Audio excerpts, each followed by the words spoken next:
नमस्कार. स्मिता ब्लॉग्समध्ये आपले मनपूर्वक स्वागत आहे.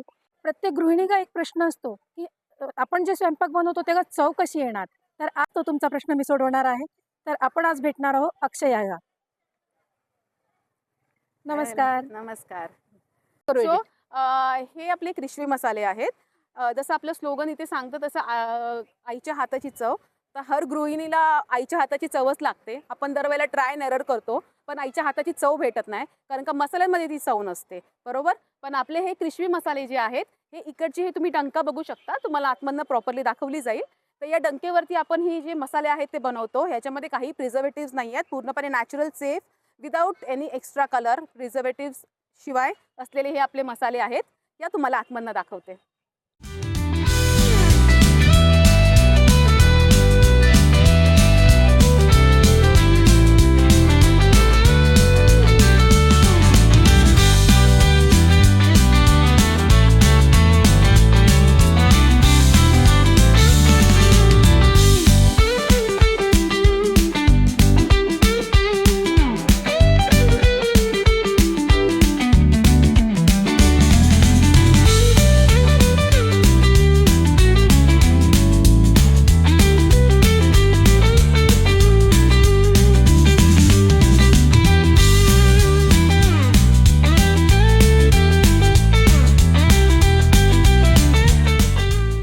जसं मी सांगत होती, आता हे आपले अख्खे मसाले आहेत, जसं तुम्ही बघू शकता इथे. ठीक आहे, हे आपले सगळे अख्खे मसाले आहेत. हे लवंग जे आहे हे लालपरी लवंग आहे, हे नॉर्मल लवंग नाही आहे जसं आपल्याला बाजारामध्ये भेटतं.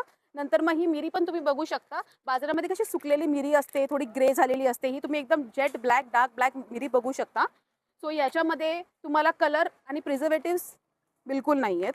ठीक आहे. नंतर मग ही जे सिनेमन आहे, हे पुंगळी सिनेमन आहे. ह्याचा आपण साल न काढता हे आपण अख्खी सिनेमन वापरतो. ठीक आहे.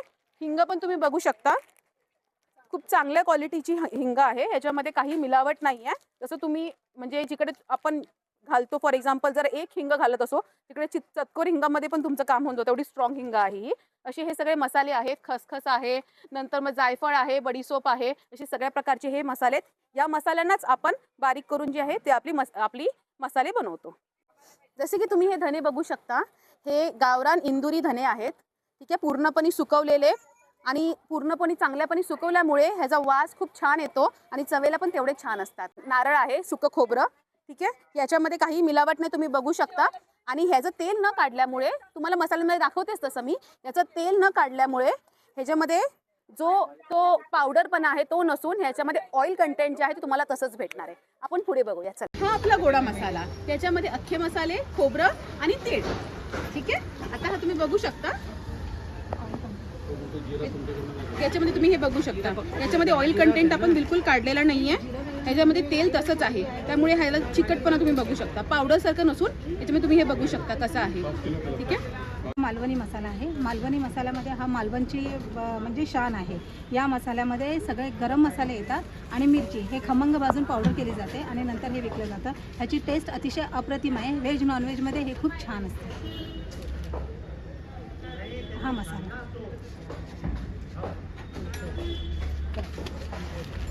हा लाल मसाला, बोलून हा लाल मसाला. यामध्ये मिरच्या आहेत, नंतर धने, जिरे, हिंग, बडीसोप आणि सुकं खोबरं असं सगळं मिक्स करून हा लाल मसाला बनवला जातो. आणि याचा रंग जो येतो भाजीला, तो कसा येतो? लाल रंग येतो का भाजीला? हो, ह्या कुठल्याही भाजीमध्ये घातला तरी ह्याचा कलर अतिशय सुंदर असा लाल भडक कलर येतो. ह्याच्यापासून बनवली होते मी, कारण मागे यूज केलेला आहे. पावभाजीला किंवा कुठल्याही तुम्ही पुलावला वगैरे सुद्धा हा मसाला वापरू शकतो. हा सावजी मसाला, हा विदर्भाचा मसाला आहे. नागपुरी लोक हाच मसाला खातात. बरोबर. आणि हे सगळे गरम मसाले, मिरची पावडर, मिरची ह्यामध्ये थोडी असते पण गरम मसाले जास्त प्रमाणात असतात, म्हणून याचा रंग जरा काळसर असतो. ह्याची चव पण खूप छान असते.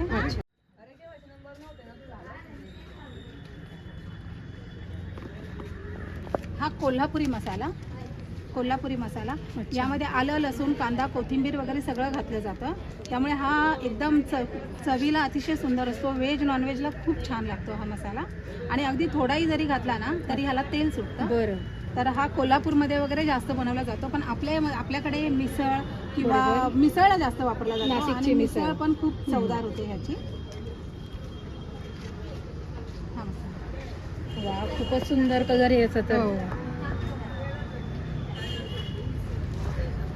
हा काळा मसाला हा नाशिकमध्येच बांधला जातो. काळा मसाला बरं. हे सगळ्या प्रकारच्या मिरच्या म्हणजे 4 प्रकारच्या मिरच्या आणि गरम मसाले. बरोबर. नंतर ह्यामध्ये खोबरंही असतं. हं. खोबरं तीळ वगैरे घालून हा मसाला बनवला जातो. हं. हा नाशिकमध्ये प्रसिद्ध आहे. हा अच्छा. चवीला खूप छान असतो. त्यामध्ये सगळ्या उसळी म्हणा किंवा नॉनव्हेज व्हेज सगळा स्वयंपाक खूप छान होतो. बरोबर, म्हणजे आपण ग्रेव्हीच्या भाज्या ज्या बनवतो. सगळ्या ग्रेव्हीच्या भाज्या खूप छान होतात त्याच्यामध्ये.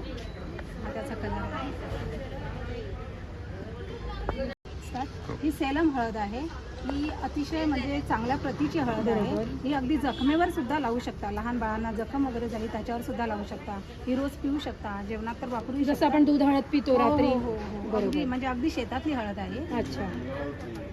कशा ह्यामध्ये कुठल्याही मसाल्यांमध्ये मिलावट नाहीये. बरोबर. आणि आपण मीठ घालून कुठलेही आपले मसाले वाढवलेले नाहीये. बरोबर. आणि तिसरी गोष्ट मार्केटमध्ये कसं मसाल्यांमधलं ऑइल वगैरे काढलं जातं. अच्छा. पण आपल्या सगळ्या मसाल्यांमध्ये ऑइल तसंच आहे. त्यामुळे हे जे तुम्हाला दाखवले जातात त्यामध्ये असे छोटे छोटे खडे तुम्हाला दिसतील कारण बरोबर. जेणेकरून त्यामध्ये ऑइल आहे. थोडंसं जाडसर मसाला वाटतोय वाटतो. मला. हां, कारण त्यामध्ये ऑइल आहे ना त्यामध्ये. अच्छा.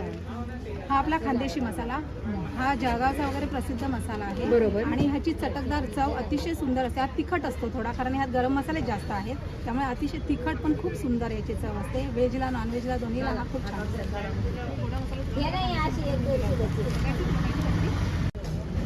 खानदेशी मसाला.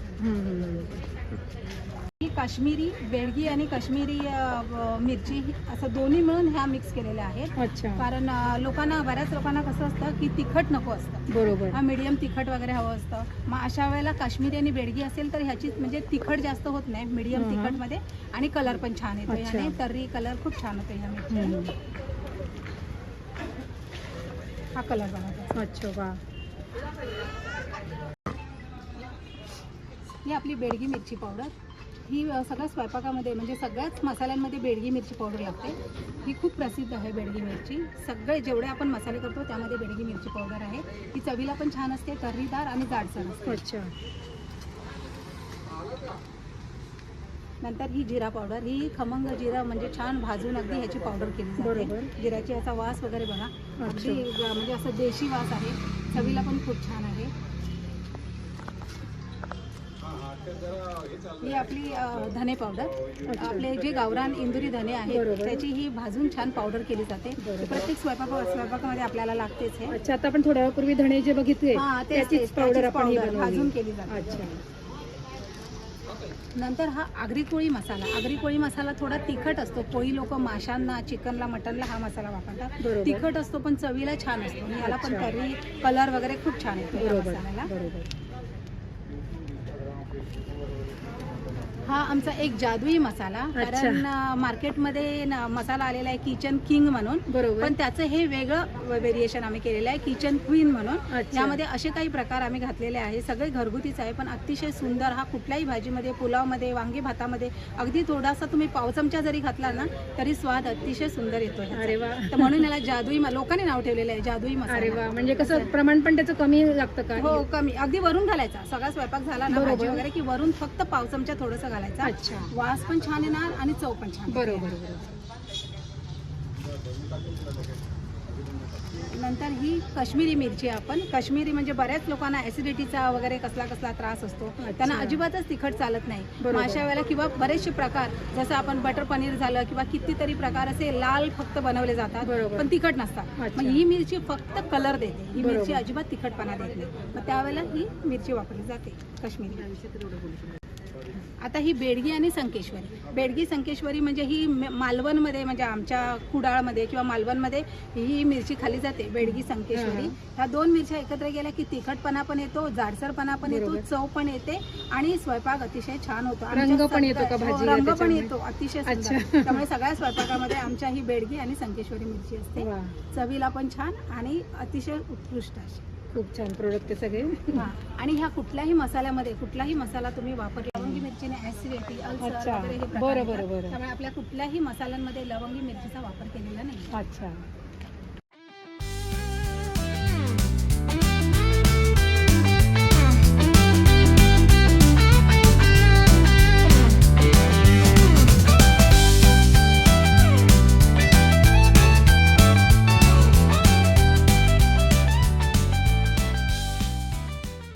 आपण आता भाजण्याची प्रोसेस करत आहोत.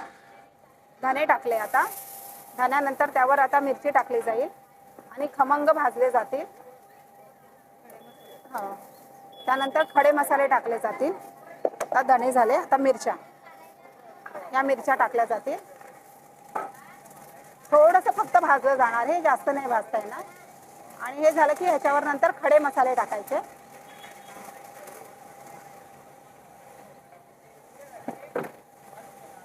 एक ते 3 ते 4 मिनिटं फक्त हे भाजलं जाईल आणि ह्यानंतर खडे मसाले भाजले जातील. हे कोणतं मशीन आहे? हे कांडप मशीन आहे. यामध्ये सगळे मसाले आपले बारीक केले जातात. बारीक केले जातात. हा, छान ह्यामध्ये बारीक होतात. हे बारीक झाल्यानंतर मग यातून नंतर परत त्यात घातले जातात आणि त्याच्यामधून घालून नंतर परत इकडे आणून ते चाळले जातात. मग इकडे चाळले जातात. अच्छा, चाळून परत एकदा त्यामध्ये बारीक केलं जातं. खूपच छान आपण प्रोसेस बघू शकतो पूर्ण. आता ही मसाला तयार करण्याची प्रोसेस आहे पूर्ण. आपण जे भाजून आणलेली मिरची आणि धणे आहेत ते आता इकडं आपण कांडप मशीनद्वारे बारीक करण्याचं काम चालू आहे.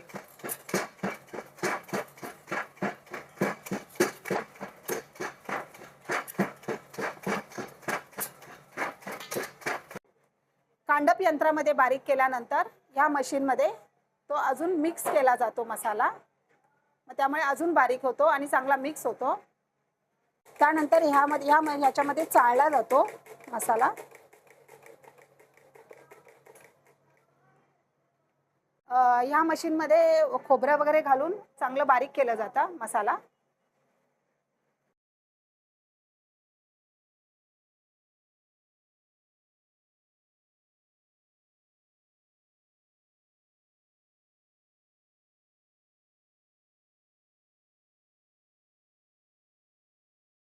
तर आजचा हा ब्लॉग आपल्याला कसा वाटला ते कमेंटमध्ये नक्की कळवा.